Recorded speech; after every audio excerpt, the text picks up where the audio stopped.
Hello, book lovers. Welcome to part 2 of my recap of the book The Help. Happy 4th of July. So let's go back for a minute. Remember on the bus ride home one day, Minnie was entertaining the crowd, telling stories about working at the house where Hilly and her mother, Mrs. Walters, lives. When majority of the maids got off, Abeline saw an empty seat next to Minnie, so she went and sat down. And Abeline was like, well, she just bumped me because she knew she didn't have to put on a show for me. So Minnie asked, how the luncheon went or whatever. Oh, no, she asked her, did she have to iron that day? And Abeline was like, yes, whatever. I think the dress she ironed had like 65 pleats in it. Ooh, that's a lot even now to me, sounds like. But anyway, Minnie gets around to asking Abeline what she served for lunch that day. The reason she asked is because she said she, meaning Minnie, baked a caramel cake and she couldn't get Miss Walters to eat one crumb of it. And this is when Abeline tells Minnie in so many words to watch her back. And she was like, Minnie was like, well, is she suggesting, Hilly that is, that I can't cook? And she was highly offended by that. But as she came to her stop, she gets off the bus in a huff and she says something along the lines of, if Miss Hilly keeps messing with me, she's gonna get a piece of Miss Minnie for lunch. Guys, a truer sentence has never been uttered. How prophetic. We'll get into that a little bit later on. But now back to where I was. When she finally loses her job, she calls Abeline screaming, saying that Hilly basically blackballed her. She was having trouble finding work. And at one point, Abeline said something about, well, I will pay you myself before I have you continuing to work for her, meaning Hilly. So, okay, now let's talk a little bit more about Skeeter and her mom. Now, Skeeter's mom questioned her sexuality because Skeeter was more interested in starting her writing career right out of college as opposed to getting married. And then remember I told you that Skeeter went for at least 2 years consecutively without dating. So, and back then, although homosexuality, it existed then, it was not forefront like it is now. Back then, it was more taboo. So even if Skeeter was gay or bisexual, she knew she could not tell her parents that. Even my guess is she couldn't tell them, or she felt she couldn't tell them, even if she was confronted by it. So Skeeter goes to Elizabeth's house to ask her if she would allow Abeline to interview with her to help her write her weekly column. And she does, she meaning Elizabeth. But somewhere, somehow, it goes from asking, questions about cooking and cleaning, tips and tricks, to Skeeter, asking her if Abeline, Skeeter went and asked Abeline about whether or not she knew her maid, Constantine. And Skeeter, what's her name? Abeline let it slip. And and said that she told Skeeter that Constantine had been fired. Now, this was news to Skeeter. All Skeeter knows is one day Constantine was there and then she wasn't. And apparently she didn't feel she could go and ask adults that probably knew what was going on, meaning her parents. So when she gets home, she confronts her mother, asking her what really happened to Constantine. Now, obviously, the mother was outraged, and she demanded to know where Skeeter came up with that information. Now, I guess she was upset because she felt like someone had been telling tales out of school, so to speak. I guess she felt like that was something Skeeter didn't have to know. All right, here's just a fun fact or a slight amusing. Her mother is trying a new gadget on Skeeter's hair. It's called the Shinolator. At first, they didn't think it would work, but to Skeeter's surprise and probably her mother's, it did work. Now, what I found funny about it is I have a 12-year-old daughter who is always trying to invent or perfect some kind of gadget, or she's always trying out something else, trying to tweak it in some kind of way. But the name of the gadget itself, the Shinolator, also sounds like something my daughter would have named one of her gadgets. And she would have been in here trying to test it out on me. If for whatever reason, excuse me guys, for whatever reason, my daughter never really played with dolls. But I would tell her, this is why you play with dolls, because it teaches you, how to style your hair in particular, or, how to apply makeup, or how to, comb hair, basically. No, that wasn't good enough. My daughter, she thought she was going to have a human guinea pig in me, but no go. Okay, moving on. So, Hilly plays matchmaker, setting Skeeter up with one of her husband's friends, Stuart Wentworth. Now, like I mentioned just a minute or so ago, this is the first date Skeeter has gone on in 2 years.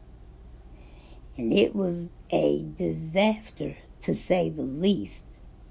I don't know. Stuart is the son of a senator. I believe he is the son of the senator, or he himself may be a senator. I can't remember, but I do know he and his father share at least one thing in common.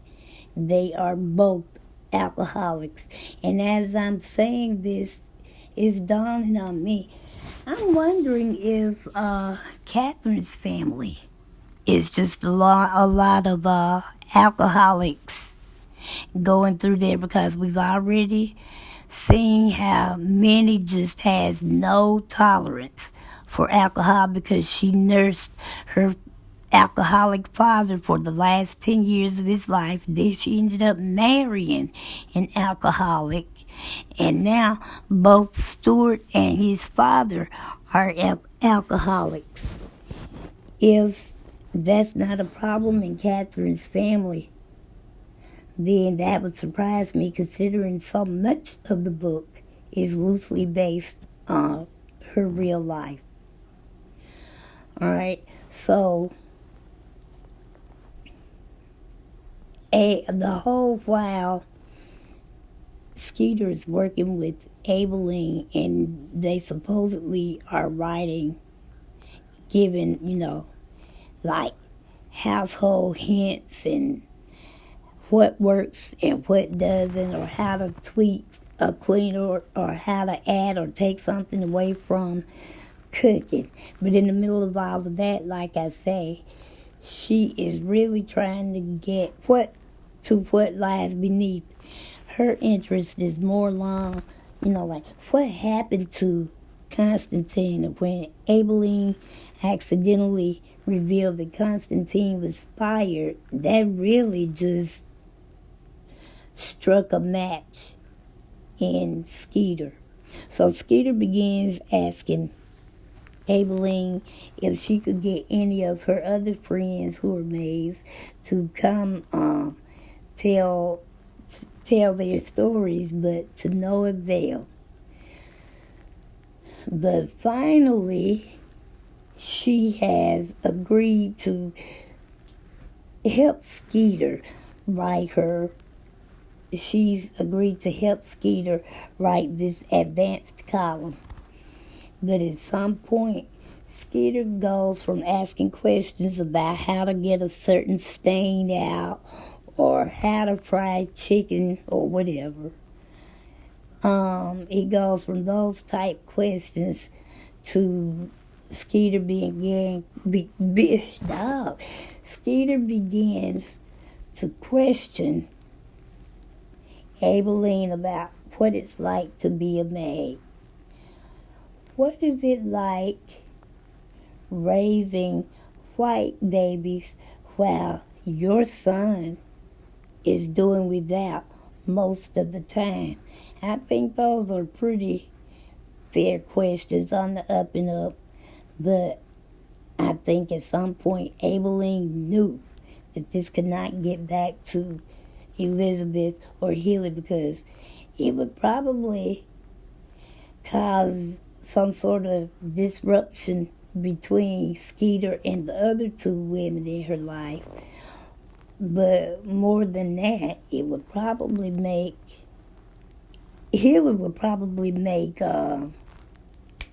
Elizabeth fire Abilene. So now we're back to Stuart. He finally sobers up long enough to go to Skeeter's house and apologize for the date, because that date was disastrous.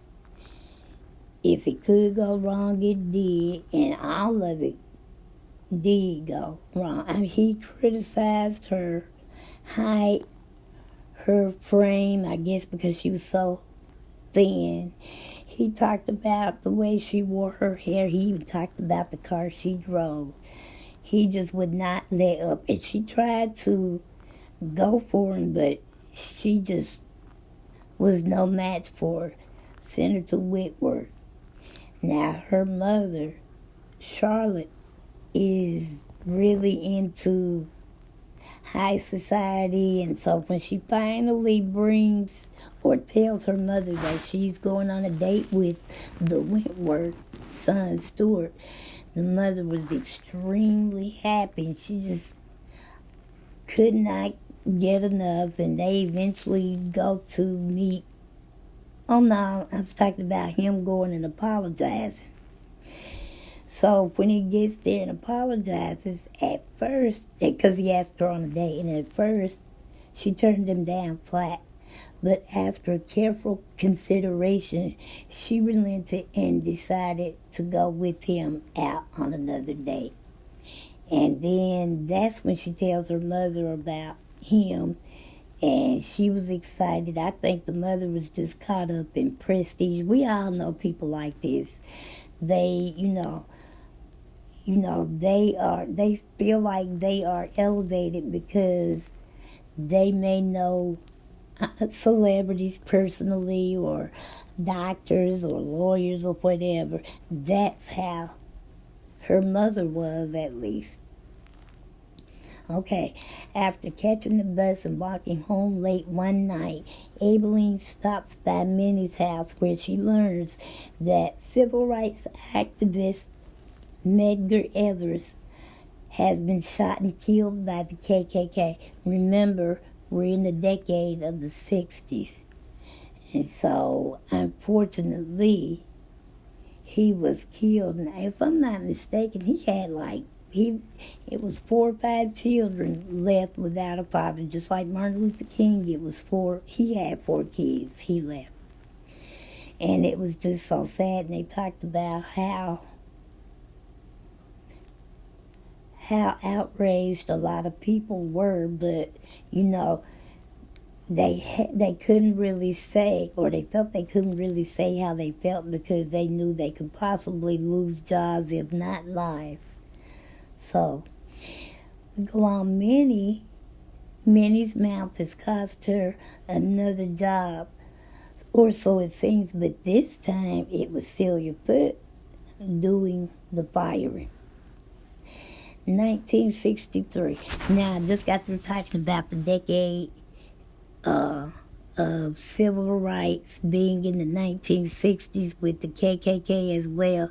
But what they failed to mention, or I think he was mentioned, but it was glossed over.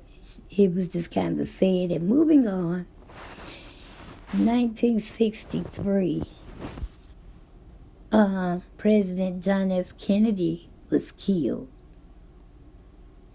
It was stated, but it wasn't really developed or focused on. But she did talk about Medgar Evers being killed. All right, also in 1963, Skeeter is told that Skeeter is told that Hilly's maid, after she fired Minnie, she went on and hired this lady named Eula May.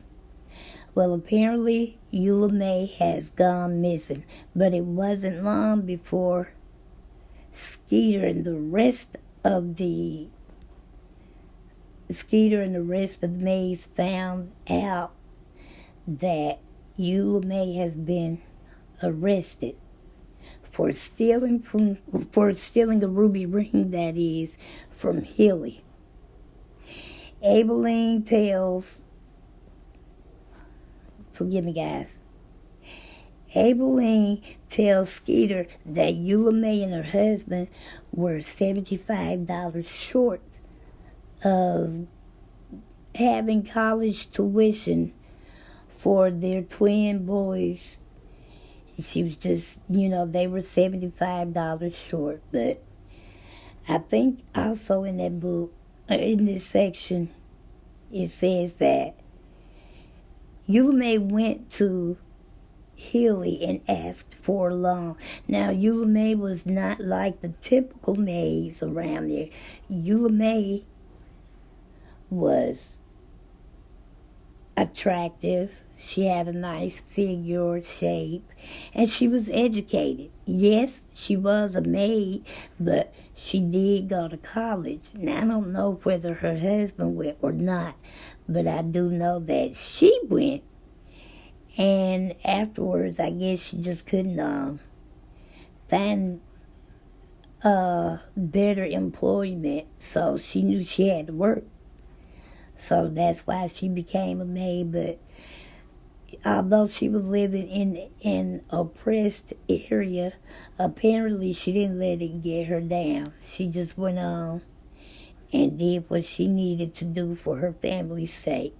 And I like that about her. So she seemed to have been honest up until that point also. Now, don't get me wrong. Stealing is stealing and is inexcusable. I know when it comes to me, I don't want anybody messing with my money. I don't care if it's 400 billion or 40 cents. Do not touch it without asking and me saying you can have it. But at the same time, though, Hilly apparently in the past had loaned Eula May money. And that's why she felt free to go back to her later on and ask for the $75 on the loan. But for whatever reason, Hilly turned it down that time.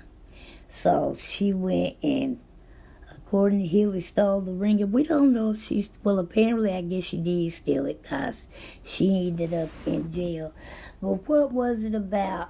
Because if Eula May really did not steal it, Hilly accused everybody of stealing from her. So if Eula May didn't steal it, why was this accusation able to stick as opposed to, Minnie or whoever was there? I think they said she went through like 5 Mays in 1 month one time. Anyway, when word got out about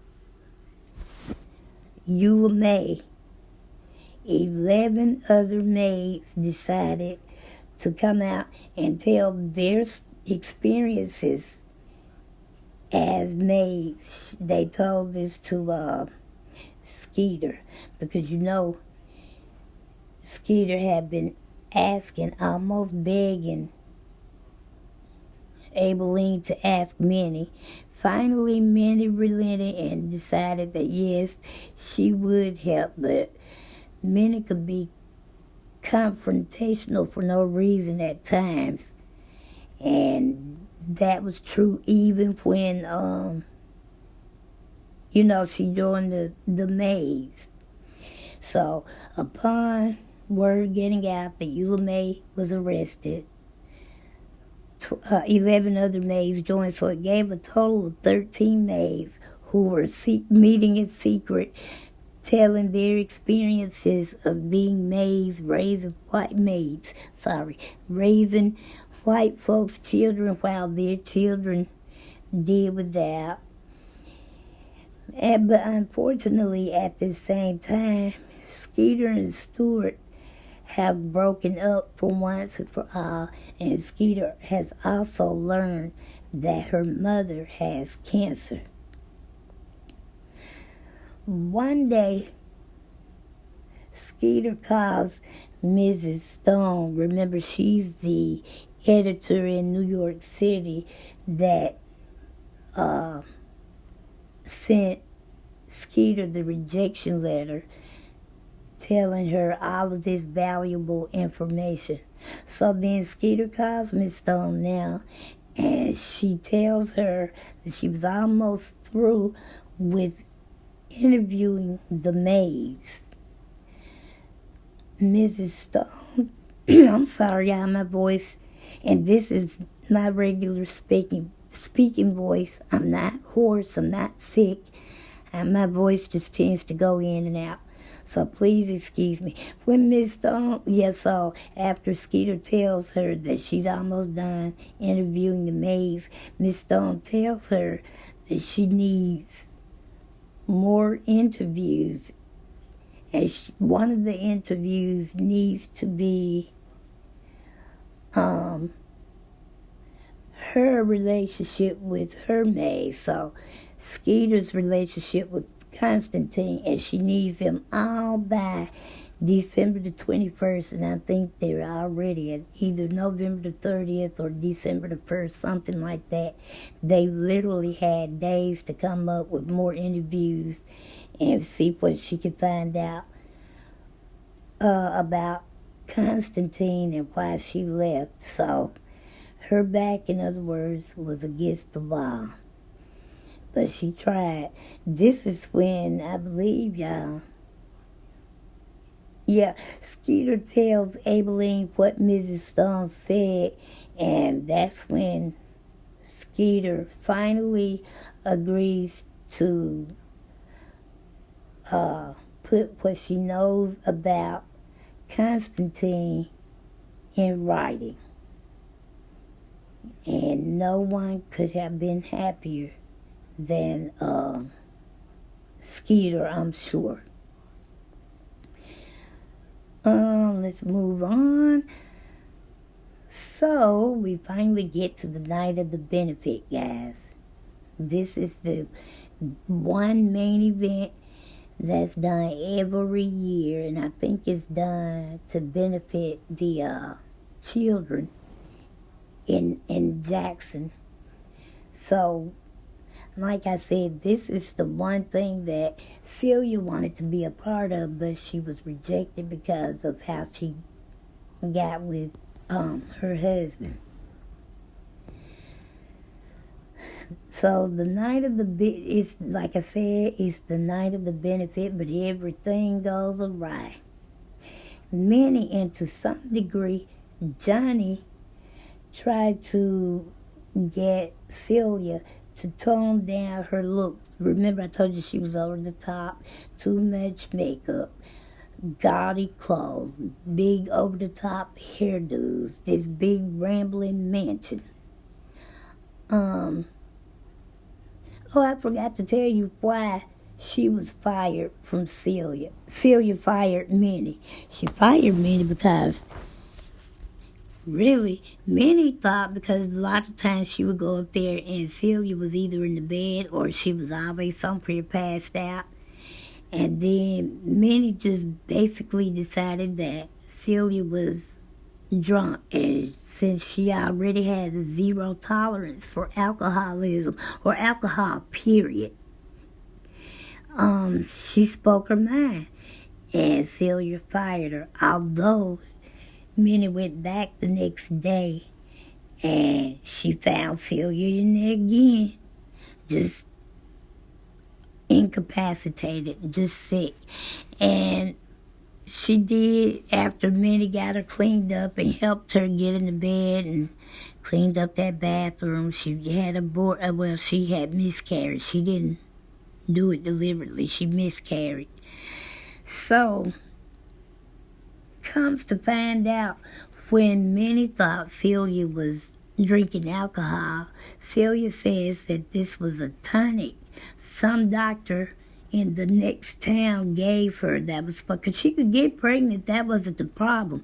Matter of fact, we learned at this point that this is why Johnny and Celia got married, because she was pregnant. Back then, you just did not get pregnant without being married. Well, like I said about the sexuality thing, we know that it happened, but it didn't happen a lot. It was more taboo.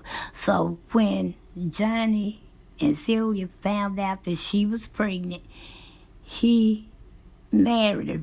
I hate to hear people say he did the honorable thing or the noble thing by marrying her. The noble thing would have been for them to abstain from sex before they got married. And I'm human. I did it before I got married, but my husband did not marry me because we were pregnant. In fact, I didn't get pregnant successfully for a little over a year after we got married. But I just hate to hear people say that they got married because they loved each other. Come to find out, they got married because they felt they had to. Okay, I'm sorry, back off my soapbox. But yeah, Celia tells Minnie that she was pregnant, which is why they got married. And somewhere like that, look like I can remember Minnie saying, "Don't you know not to trust an Indian?" I never heard anything about why you shouldn't take medicines from Indians or whatever, but whatever the tonic was, it still made her miscarry. And I mean, she was just almost gone at least 2 times, because I believe Minnie asked her how many times has she lost a baby, and she said twice. And that's when she was like, well, I can get pregnant, that's not the problem. The problem is carrying. And I know in my personal life, I had an aunt who was just like that. She could get pregnant. And one was a stillbirth, and one she lost before she had the baby. So when she got pregnant with her 3rd child, she was on bed rest until she had her. And she just didn't try to have any more children because she knew that was going to be an issue. Okay, so Minnie gets her cleaned up, And so, like I said, Minnie and Johnny tried to get Celia to tone down her look, but to no avail. Little did they know, though, that that was the least of Celia's problems. When they get there, Celia tries right off the bat, she tries to talk to Hilly, confront Hilly. She was trying to tell her that Johnny and Hilly were broke up when she got with Johnny. But Hilly wasn't trying to hear it. She wanted it to go on, move on, be done. Somehow she did get close enough because she ended up stepping on Hilly's dress and ripping it. And they talked about how Hilly was all, everybody had on their best, but Hilly's costume sounds more hideous than any of them. But I believe hers was the only one they described. But anyway, Hilly ripped her dress. She embarrassed everybody, including us. I don't think she had sense enough to realize that she had embarrassed herself when she was talking, saying, because I'm pretty sure it was somebody in there who didn't know that Johnny was once Hilly's fiance. So people were embarrassed. She ripped Hilly's dress, and then she threw up on her. She woke up the next morning to learn that she had been fined $200 for ripping the dress and throwing up on her. Now, for me, I would have been a little upset had my dress been ripped, and I feel like it didn't have to be. You could say it was an accident, and I believe it was an accident, but I probably still would have felt a little bit some kind of way about that. But to me, the throwing up alone on me would be worth the $200. That is just unacceptable. But that's what happened.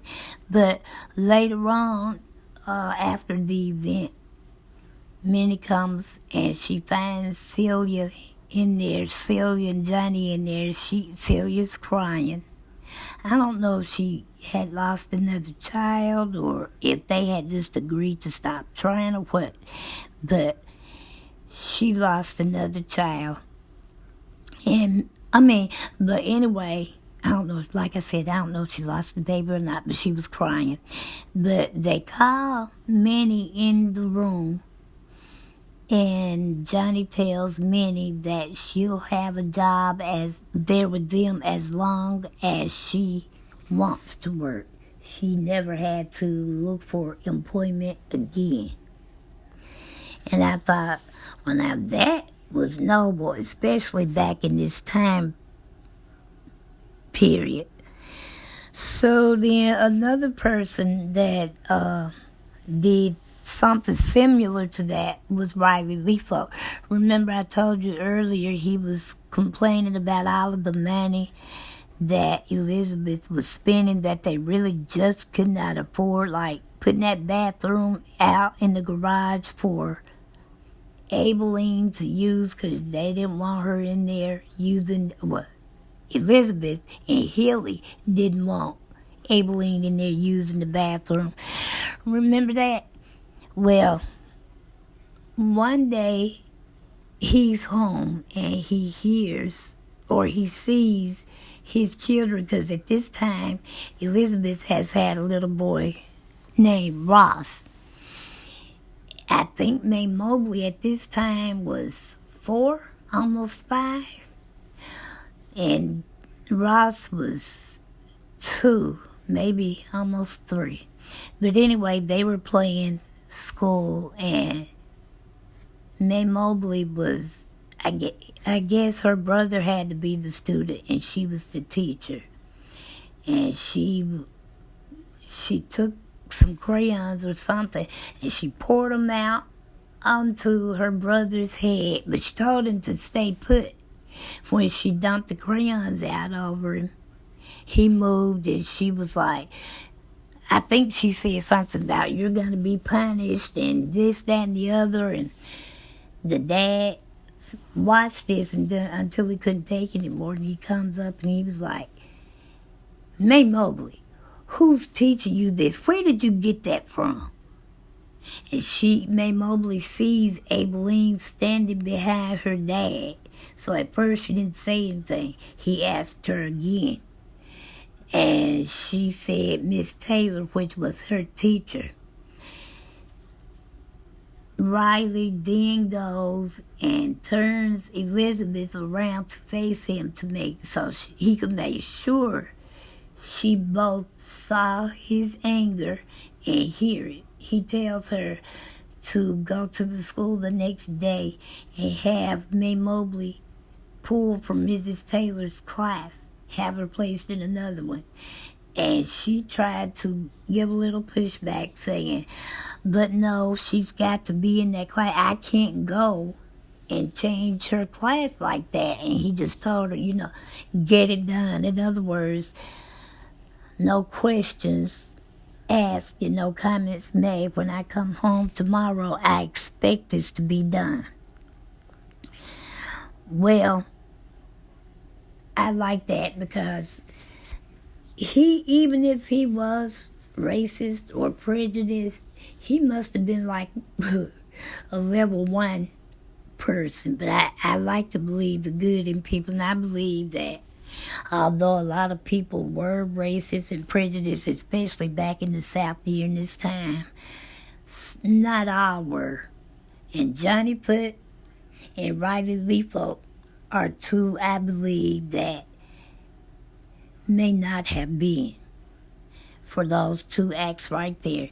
He pulled his little girl. He knew that he didn't believe the stuff, the teaching, rather, that Miss Taylor was doing. It went against everything he believed in, I guess, because he was big mad. But he made his wife go change her into another classroom. And then, like I said, when Johnny called Minnie and told her she had a job there for as long as she wanted, I'm pretty sure that was more the exception than the exception rather than the rule. All right, guys. For the most part, this book is over. But now, I have some things I would like to say. Overall, I love the book. Like I said earlier, this is my 4th time reading this book. But I never liked the ending of the book because I feel like she didn't tie her ends up tight enough for me. Now, we know that we know that her character, Skeeter Thalen, she reapplies for yet another job in New York City, and this time she gets the job. So we know she's leaving Jackson.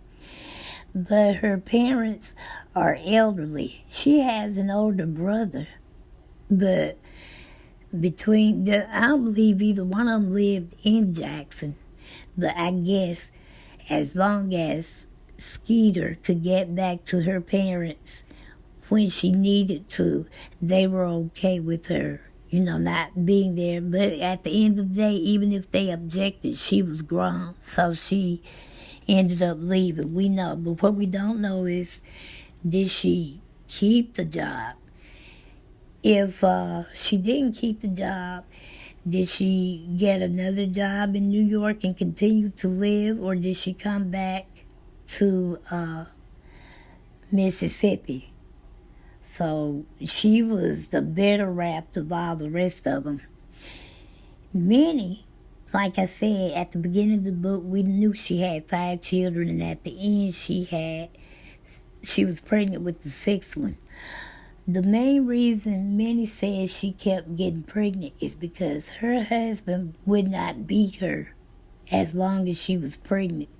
But darn if that would be an excuse for me to keep having all those babies, knowing I get fired every other month.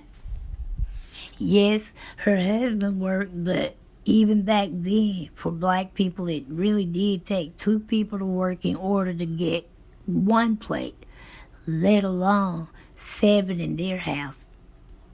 The parents and all 5 kids. So he comes home though one day from work. He's lost his job because it's been discovered that Minnie works for the arch rival, Celia. I don't know. I can't remember rather if Healy's husband went and told Healy that that's where Minnie was working or not, but I know he was furious. And this time he didn't care that she was pregnant. He tried to hit her. She made it out of the house with at least one of her children. She calls Abilene to tell her about it. Abilene is trying to get her to stay at the train station and let her come, and Minnie was like, no, my sister's on her way over here. I'm going, she's just in the next town. But as much as she tried, Abilene couldn't make Minnie stay. So with that, I'm wondering, did she go with her sister when her sister got there? Or did Leroy get there before the sister got there and persuaded Minnie to come back home? If she did go with the sister, did she stay with the sister? And I don't mean necessarily in the same house with the sister, but did she just decide to live in the same area that the sister was living in? If she did decide that, did Leroy come and join her? And if she chose to go back to Leroy, did he still continue to be her whether she was pregnant or not? If she went back also, did the baby make it out okay? We just don't know. So I didn't like that.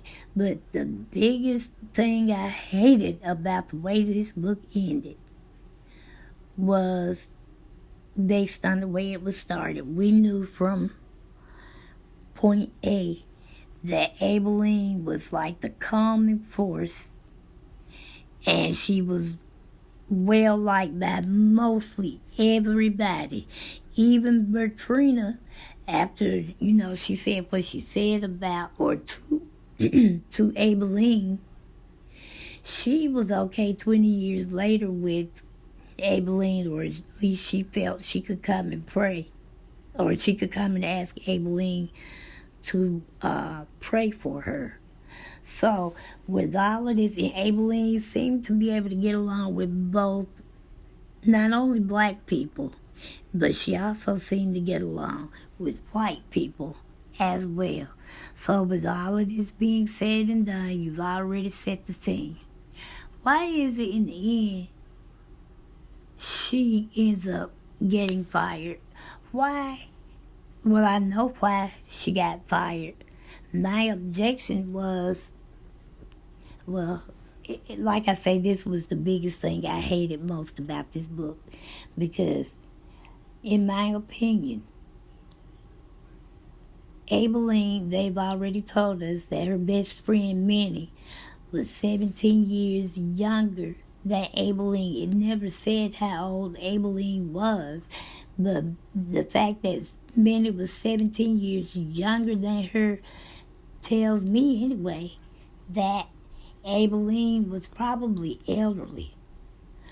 Well, if she was elderly, did she, after she got fired, did she just go home and live off whatever savings she had?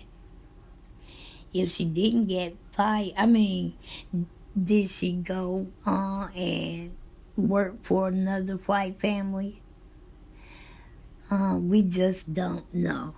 But I do feel that if I work for you, if you have a problem with something I do, even if it's something you find out I did or said on the outside through one of your personal friends, it shouldn't influence whether or not you let me work for you or you allow me to continually work for you. Now, quite naturally, if I did something that's greatly immoral or illegal, that's one thing. Like if you know I've committed incest or raped anybody or killed anybody or stole from anybody, even if let that come from you, yeah, fire me. That'll be between me and you.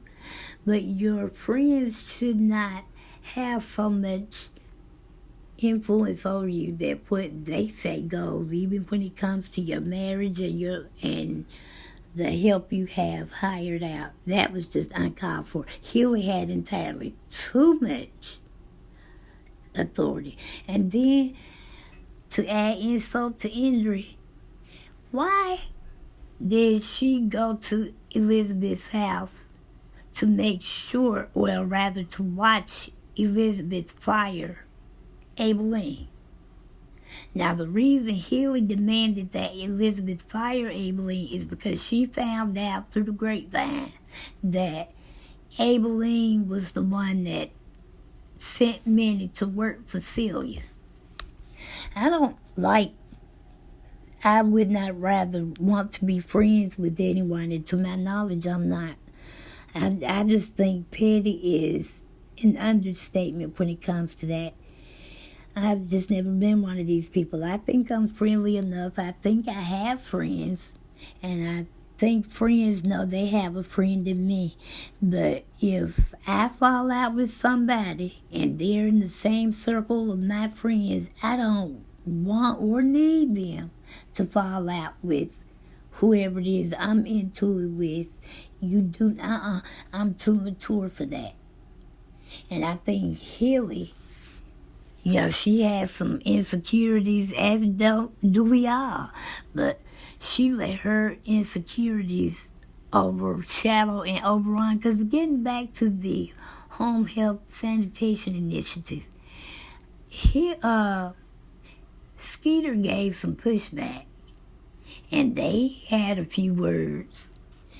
And I think that Healy never trusted Skeeter the same after that, because Skeeter challenged Healy's authority. But they were able to put it aside for the most part and move on. But when Healy told Elizabeth to have that bathroom put in the garage so that Aibileen could go to the bathroom, and Riley knew that they really could not afford that, and he stoops down and tells their daughter, Mae Mobley, at this time Mae Mobley I think was just, 2? And he bends over and he tells her, guess what, darling, you're not going to be able to go to college because of all of the clothes and the fine trips your mom is taking and having bathrooms put in our house that we cannot afford. So he was someone willing to live within his means. He just didn't have help from his wife. But anyway, guys, no, I did not like the fact that Healy had Elizabeth fire Aibileen. And I don't like not knowing where she ended up or if we will ever know. I just don't know. Okay, so I think this right. Oh, one other thing, and then I think I'm going to wrap it up. I forgot to mention in the prayer book, if you remember, Aibileen said that she put Skeeter's mother in her book, and she didn't know why at the time. That was mentioned a couple of times. Well, then, later on down in the book, we learned that her mother, Skeeter's mother, has cancer. And I don't think Skeeter outright asked Aibileen to pray for her mother, but I believe she did pray for her mother because at some point her mother took a turn for the worse. And then, just like that, she calls Skeeter to her bed one day and tells Skeeter that she has decided not to die. And she gradually improved. That is because Skeeter prayed for her. And that's another thing I didn't like. I assume that her mother must have been on the mend when Skeeter decided to take the job in New York City. But was the mother in remission? Did she, was she cured, as they say, or did she pass or relapse? We just don't know. The last thing we really know about the mother is that she told Skeeter that she decided not to die. And a lot of times with illnesses, your mental outset or frame of mind really does determine how well you challenge whatever's going on with you.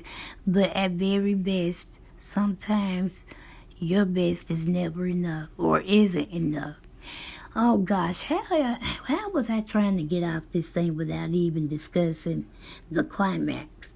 Okay, back at the benefit that night. Now they had a raffle, and they had asked Minnie to make some caramel cakes, and she made at least one chocolate pie. Mrs. Walters entered because Hilly went to the nursing home and checked her mother out for this gala event. So Miss Walters entered Hilly's name in the raffle, and when you knew it, Hilly won the chocolate pie. Yeah, if you haven't read the book, you might want to skip this part, because that chocolate pie, the only chocolate in that pie was the coloring. Minnie made a poop pie specifically for Hilly, and Hilly won it. And way back at the beginning, when Minnie finds out that that Hilly basically had her blackballed, and she kept saying, she keeps messing with me, she's gonna get a piece of Minnie for lunch. Well, according to the mother, Hilly ate 2 pieces of Miss Minnie for lunch one day. And I'm just going to leave it like that. That's about as tactful as I can put it, y'all. But that was so funny and gross at the same time. And I don't know. I say you can't make this stuff but apparently she can. So, anyway, what did you guys think? If you've read the book, what did you think of it? Would you read it again? Would you recommend it to a friend? What did you like least about the book? Why didn't you like it? Who was your favorite and least characters? I think my favorite character overall was Abilene. I don't know, I had 2. Abilene, but then Skeeter would be a very close second. My least favorite character, hands down, is messy old Hilly Holbrook. I just don't like that. You run your household and your affairs, and I run mine. And if someone's in my house and you don't like the way I do my things, you get out. That's how I feel. So no, Hilly was my least favorite character. Minnie, I think with Minnie, let me just tell you a little bit about me. I'm the oldest of 4 girls, and I was raised by my mother and my grandmother, and I had a stepfather, but my grandmother was very dry-witted, and I think I took that from her. Now, my grandmother was very tactful, but the way it was in her delivery that made it a lot of stuff funny to me. And I'm that way now, but a lot of times people say I have a smart mouth. And I told my grandmother that one day. I called her Mama. I was like, Mama, people say I got a smart mouth. And she was like, well, tell them thank you. So I take that as a compliment, thanks to my grandmother. God rest her soul. But yes, my grandmother was very witty and tactful. Yes, she cursed here and there, and so do I. But we know that you don't necessarily have to curse to get your point across or to get someone told. And I think that that's the case with Minnie. That's what I saw me and Minnie with that regard, because her mouth. No, I don't pop off most of the time. There have been instances where I probably should have, but I don't. But when I do say something, I usually have your attention because you're not used to me going off of you. And then sometimes people have said to me, my own mother has even said on several occasions, and we all the women in this family. I think my youngest aunt, is probably the only one that holds her tongue. But my mother and one of her sisters, all of my mother's daughters, and my sister cousin. My cousin ended up living with us after her mother passed. We all can say something and do. Now, I'm not very opinionated. I have my opinions, but I realize those are just that, my opinions. And if you say something different from me, I don't care. It's not going to phase or change how I see things. That's just it.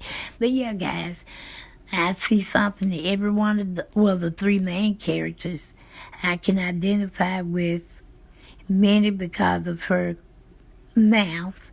I can identify with Aibileen because I think that Aibileen possesses the personality I'd like to think I have, and a lot of people, I think that because a lot of people have shown me that that's how I am, which is I have a common quality about me, and I do. If there's anything I can do to help people, I'm not a self-centered person. If I can help, I will. In fact, I'd much rather help than receive all the time. So, in Skeeter, I like that she was able to know how to get to the root of why she's really asking what types of questions without alerting anybody or offending anybody. I like that. And I think that's that social work in me. But anyway, guys, let's get down in the comments. I know this was an extremely lengthy commentary, but I think you all deserve that for as long as it's been since I gave a commentary. So tell me what you think. I cannot wait to get this edited and up on YouTube, and I'll talk to you when I do. Thank you. Please like, share, and if you haven't already, subscribe. Thanks for listening, and God bless.